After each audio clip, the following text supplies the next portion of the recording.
let me hit the weed, then I talk to him. Niggas ain't rapping like this no more, man. Time is the most valuable form of currency you get, because I ain't never spent a dollar I ain't capable of making back. But I done gave all sorts of time I can never regain. Could you say that one more time? For real, time is the most valuable form of currency we got, bro. I've never spent a dollar that I am not able to get back. I can hustle up anything. If I want that money, I can get that money. Was that a bar? But I can't get that time. It's definitely a bar, bro. Shout to that, man. This nigga spitting bars at the table. Salute. Goodfellas or Casino? Slid it in there. Casino, my favorite movie ever. Whoa. I've seen that movie more than I've seen any movie in my life. My funny part was when, what was dude named Rothstein? Yeah. When De Niro got that and said, told dude, I want an equal number of blueberries in each muffin. Each motherfucking muffin. That motherfucker said, how do you suppose I do that? You gonna figure it out.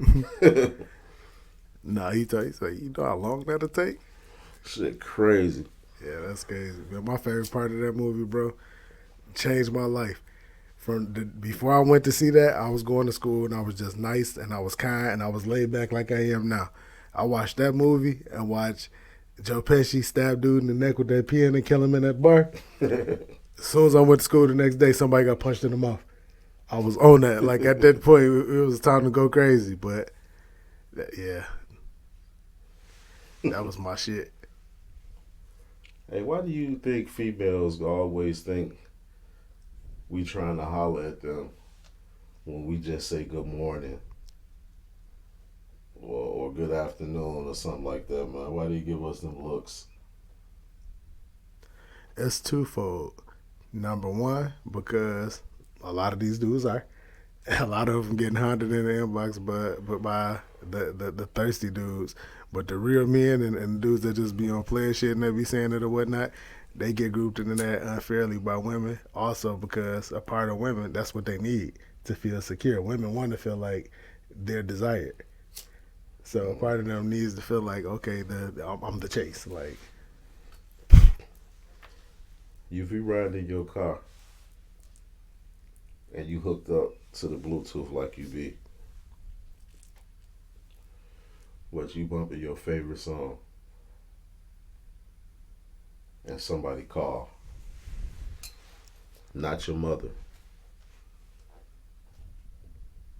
and you don't think it's an emergency, is you finna let that song play out? absolutely. Or you gonna stop it and you gonna answer the motherfucking phone? No, especially if I'm in my vibe, because sometimes, like, if I really like that song, I'm in the car and I'm blowing, I'm singing, I'm in my bag and everything, floating down the highway. If I'm having one of them moments, nothing's getting answered. My phone probably on Do Not Disturb. But that's a big part of the reason why I got two phones, because if you're going to need me and it's that important, man, you're going to call the right phone and you ain't going to interrupt that music. But if you call me and you interrupt that music and I answer, like if I'm just like running to the store or something and the song come on, it's like, okay, I ain't even in my bag. I can't turn that real quick. This a 5-minute run. So I answer the phone then. But nah, don't hit me on the highway. And especially not if I'm not in the car by myself. Like, and we both vibing out to the music, nah, you definitely don't answer the phone then. You call them people back. That's rude. You rude to the company you with. Now you were worried about the person that ain't with you. Like, yeah. Most definitely. What's your give me your top 5 weed strains. Top 5 I ever had, no particular order. I think you said Blue Widow. Blue Widow definitely getting on the list, and then I'm taking Irene OG. Yeah, that shit was. Oh my God, that was different. Irene.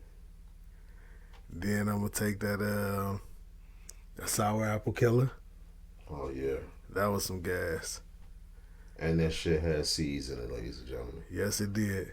And don't give a fuck. Did not care. Did not care. Then what else? Comfortably Dumb. Comfortably Dumb was Comfortably Dumb. Exquisite. That sound crazy. Yeah, and then after that, I'm gonna say lemon cake. Yeah, you was an asshole with that lemon cake. You never let me get none of that shit. Like, oh, I'm gonna come smoke something with you, bro. Bro, it wasn't never my fault. I was limited on what I was getting. I had some celebration cake. That shit was busting. I got that from Lightshade in Denver. And I had my one of my guys, I went up there with him. He grabbed some platinum runts. That shit was fire. Then I went up there with my bro Mook.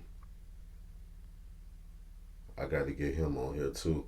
I went with him. He bought some shit called Han Solo Burger. That sound like gas. Man, that shit was. Every time we rolled it up, I knew what the fuck we was smoking because I couldn't stop coughing. I was over there, motherfucker, coughing like Reese. I was coughing like a motherfucker off that shit, man. Yeah, man, niggas drinkers, they ain't no smokers. Like LAOG. And I don't know if you, do you remember when I had that one time I had smoked that Gorilla Glue #4 with you? It was man, all that white. Shit was so white.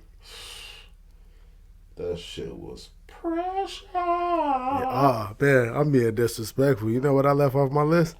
When you had that peanut butter breath. Oh, man. Man, that shit tasted like a motherfucking mouthful of Skippy. That shit was dangerous. And everybody that told me they had peanut butter breath after that was a fucking lie. I remember, bro, one time this motherfucker hit me all the way in Indiana. I got in my car in the middle of the fucking night because the nigga told me he had some peanut butter breath, bro. And that shit was not it. I was mad at the motherfucker.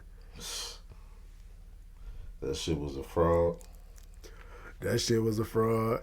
Then, man, you remember, bro, I ain't gonna put him out there like that. That nigga called with that shit, bro. Like, yeah. That shit tasted like the worst. Fraud. That shit tasted like ankle skin. That shit was nasty. Westside outlaw, be my set till death. Though no longer on the block, in the boardroom I rep. If I open up my mouth, it's a calculated